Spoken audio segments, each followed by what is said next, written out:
হয়েছে। আপনাদের কাছে সেই আর বিচার চেয়ে আমি আমার বক্তব্য এখানে শেষ করছি। আসসালামু আলাইকুম। সকলের জন্য একটা নিরাপদ বাংলাদেশ, নিরাপদ হালুয়াঘাট, নিরাপদ ধোবাউড়া গড়ে তুলব, সেই প্রত্যাশা আমি ব্যক্ত করছি। বন্ধুগণ, আমি আমার বক্তব্য দীর্ঘায়িত করবো না। পর্যায়ে ইঞ্জিনিয়ারিং এর আরেকটি দৃষ্টান্ত।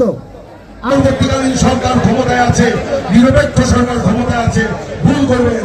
আজকে দলীয় সরকার ক্ষমতায়, তারেক রহমানের নেতৃত্বে বিএনপি সরকার ক্ষমতায়। তাই বিএনপি নেতাকর্মীরা যেমন এই হালুয়াঘাট ধোবাউড়ায় শান্তি শৃঙ্খলা বজায় রাখার ক্ষেত্রে, মাদক মুক্ত হালুয়াঘাট ধোবাউড়া করার ক্ষেত্রে, চোরাচালান মুক্ত ধোবাউড়া হালুয়াঘাট করার ক্ষেত্রে, চাঁদাবাদ মুক্ত হালুয়াঘাট ধোবাউড়া করার ক্ষেত্রে তারা যেরকম কাজ করতে এক পায়ে খাড়া আছে, সেরকম আমরাও চাই প্রশাসন আমাদের সাথে যেভাবে কাজ করবে। আজকে যদি তারা ভাবে আজকে নিরপেক্ষ সরকারের অধীনে তারা কাজ করছে, তাহলে তারা বোকার সঙ্গে বাস করবেন। আপনাদেরকে মনে রাখতে হবে বিএনপি সরকারের অধীনে আপনারা কাজ করবেন। তবে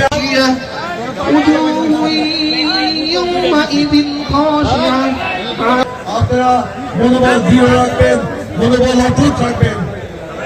আজকে আমরা দেখতে পাচ্ছি যাকে নির্বাচিত ঘোষণা করা হয়েছে, তিনি নির্বাচনের পর থেকে যে ভাষায় কথা বলছেন, আজকে যদি আমরা একই ভাষায় কথা বলি তাহলে হালুয়াঘাট ধোবাউড়ার মাটি অশান্ত হয়ে উঠবে। আমি ব্যক্তিগতভাবে চাই না হালুয়াঘাট ধোবাউড়ার মাটি অশান্ত হোক। আমি চাই হালুয়াঘাট ধোবাউড়ায় শান্তির পরিবেশ বজায় থাকুক। সেই জন্য আমি এই পরিবেশকে আর অশান্ত না করে আমরা ধৈর্য ধারণ করছি। তার মানে এই নয় যে উদারতা দুর্বলতা নয়, এটা আপনারা কেউ উদারতাকে দুর্বলতা ভাববেন না। আমি তাই বলবো, আজকে প্রশাসনকে বলবো, যেখানে যেখানে এই নির্বাচনের পর সহিংসতা হয়েছে আপনাদের দ্রুত ব্যবস্থা নিতে হবে। বিভিন্ন জায়গায় কয়েকটি জায়গায় আপনারা ব্যবস্থা নিয়েছেন, সেই জন্য আপনাদেরকে ধন্যবাদ। প্রমাণ দেওয়ার জন্য আমরা আরো একাধিক প্রমাণ পেয়েছি। এই প্রমাণ আমাদের, আমরা প্রশাসনকে বলবো, যারা দাগি সন্ত্রাসী তাদেরকে অবিলম্বে গ্রেপ্তার করতে হবে এবং যারা নিরীহ মানুষ কাউকে আবার এই সুযোগে আপনার হয়রানি করা যাবে না। আজকে আওয়ামী লীগের সবাই যে খারাপ সে কথাও আমি বলবো না, কিন্তু যারা সন্ত্রাসী তারা এই নির্বাচনে স্বতন্ত্রের আবরণে ফিরে এসে বিভিন্ন জায়গায় আস্ফালন শুরু করেছে।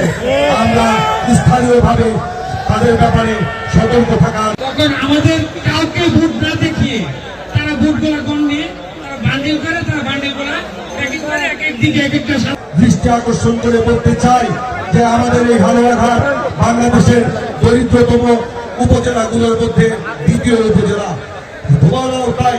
সেই কারণে আমি বলবো এই হালুয়াঘাট এবং ধোবাউড়ায় আপনি ফ্যামিলি কার্ড, কৃষক কার্ড প্রদান করবেন। আমরা হয়তো এই সিটটি ষড়যন্ত্রের কারণে আপনাকে উপহার দিতে পারি নাই, কিন্তু এই দেশের জনগণ তো আমাদের সাথে রয়েছে। এই দেশের জনগণের ভোট নিশ্চয়ই ধানের শীষ পেয়েছে। যদি ধানের শীষ নাই পেত তাহলে প্রতিপক্ষ কিভাবে এই ব্যালট চুরি করে তার ব্যালট বান্ডেলে ঢুকিয়ে রাখতো। আজকে আমি বলতে চাই, এই আমি বিশ্বাস করি না প্রশাসন এই সূক্ষ্ম ষড়যন্ত্র বা কারসাজির সাথে জড়িত, এটা আমি বিশ্বাস করতে চাই না। কিন্তু কেউ যদি এর সাথে জড়িত থাকে, এটা যদি প্রমাণিত হয়, কাউকে ছাড় দেওয়া হবে।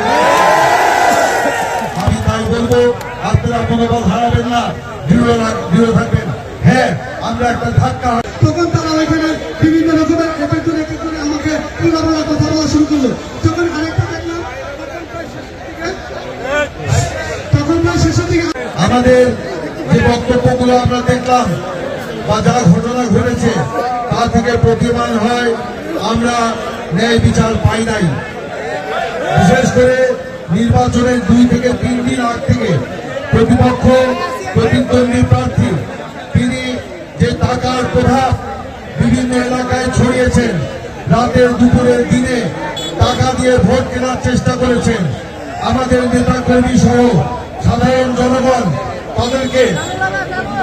তাদেরকে ধরা, উনি একটি কেন্দ্রের দায়িত্ব ছিলেন, আমাদের কেন্দ্রের এজেন্ট ছিলেন।